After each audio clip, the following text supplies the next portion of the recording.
So, hi 7_WRs. Hi po, ask ko lang, yung black apron nyo po ba from Philippine Coffee Master is nagamit nyo din sa barko or nag-take ulit kayo ng CM certification? Thank you. Well, kasi nga diba dahil galing ako sa Starbucks Philippines is I think isa siya sa mga dahilan kung bakit na-consider ako dito sa position ko ngayon as barista dito sa Royal Caribbean. Pero kasi guys, nung nasa Pilipinas ako, ng Starbucks partner ako, hindi ko kasi natapos yung last 10 feet ko. So, hindi rin ako considered na coffee master. Though, ako, barista trainer. Wala kaya sabihin nila. Tsaka, 4SS din ako noon. Kaso, hindi naman natuloy.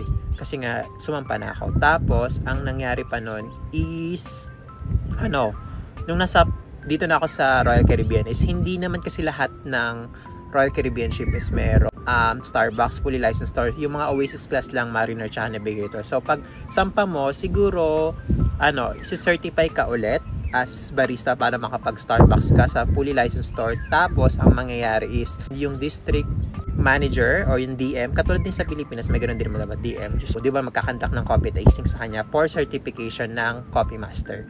Tapos nandun din yung Starbucks team leader. So, hindi naman siya ganun kahigpit or ka-intense as compare sa land, I think. Kasi di ba sa land may last 10 feet. Kasi yung ibang mga kasama ko nun, siguro mga kusang coffee tasting lang sila. Ako nag-coffee tasting ako 3 or 4 times na.